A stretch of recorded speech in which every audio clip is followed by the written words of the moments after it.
Ассалаумағалейкум, қалдарыңыз қалай? Мен жазда Өзбекстанға бардым да.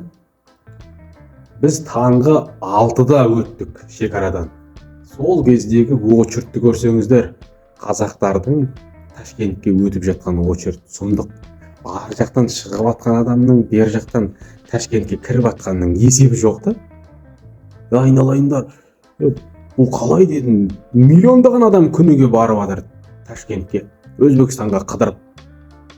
Енді өзбектер мен қазақстанды алып қарайтын болсақ, енді Өзбекстан бізден көш ілгері дамып кеткен да. Бұл қалай?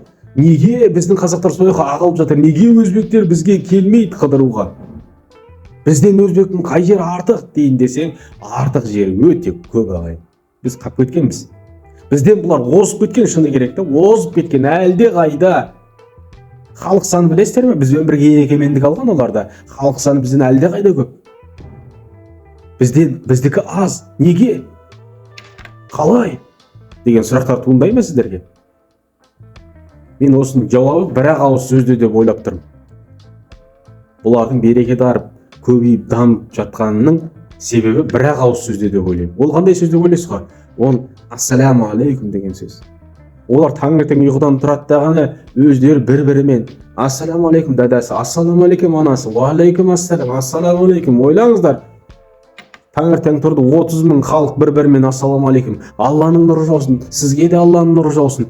Міне 5 жастарынан тілі шыққан бала ассаламу алейкум деп айтады. Ойлаңыздар, ұлы қызы біздің қазақтар әйел адам ассаламу алейкум деп айтпайды деген түсінік қалыптасты. Миыңыздан шығарып тастаңыз, ассаламу алейкум деген сөз Алланың нұры жаусын деген сөз. Айналайындар, біз осы жерден ақсап жатырмыз. Пайғамбарымыз саллаллаху алейхи уассаламда айтқан, мына амандасуды араларыңда көбейтіңдер дептір. Кеше ғана Нұрсұлтан ұстаз айтты. Амандасуды көбейтіңдер араларында, міне ассаламу алейкум деген сөзді көбейтіңдер деді. Сол кезде Алланың берекетімен нұры жауады деді. Біздің өзбектердің мынау, біздің көршілес мемлекет өзбектердің дамып жатқандығы міне осы бір-ақ ауыз сөзде ассаламу алейкум. Аналардың кішіпейілдік қонақжайлығын көрсеңіздер Өзбекстанға барғандағы. Бүкіл жерді қазақтар барып, біз соларды қызықтап тамашалап жүрміз да. Бізден қайда дамып кеткен деп. Міне дамып жатқандығы осы бір-ақ ауыз сөзде. Мен сіздерге айтайын, жаңағы қазақты қолдаңыздар, мен сияқты. Міне осы нәрсені таратыңыздар. Жан-жаққа, бүкіл туған туыс бауырларыңызға, міне ұйқыдан тұрдыңыз ба, ассаламу алейкум әке, уағалейкум ассалам, ассаламу алейкум анашым. Бұдан өзбек болып кетпейміз біз. Бұл Алланың берекетін, мейірімін жаудыратын нәрсе бұл.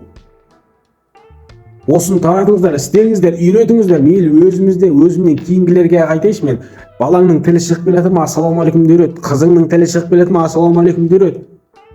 Міне береке. Үйге кіріп кеткен не дейді молдалар? Үйге кіріп келатқан кезде ассаламу алейкум деп кір дейді. Үйіңе береке кіреді дейді. Міне мәселе қайда жатыр? Өзбектер біздің осы нәрсемен бір-ақ ауыз сөзбенен бізден көш ілгері болып дамып жатқандығы да, халық санының көбейіп берекесі артып жатқандығы да осы бір-ақ ауыз сөзде, менің түсінігімде.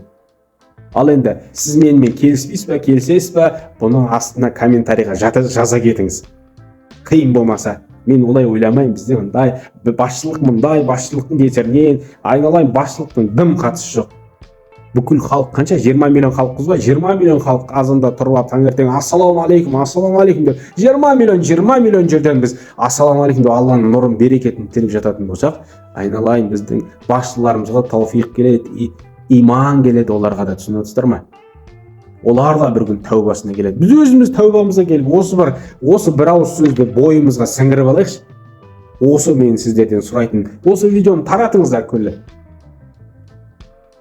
Өздеріңіздің группаларыңызға, туған туыс бауырларыңызға осы сөзді біз көбейтуіміз керек арамызда. Осы сөзді жиі қолдануымыз керек. Ұлымыз, қызымыз. Мен шырылдап айтып жатырмын да. Мен түсінетін, қолдайтын адам болса, таратыңыздар. Ассаламу алейкум рахматуллахи ва баракатух. Аман болыңыздар. Қазақ дамысын, байысын, көбейсін, мықты болайық. Негізі жеріміз бай халықпыз ғой, халқымыз да еліміз де байысын. Аман болыңыздар.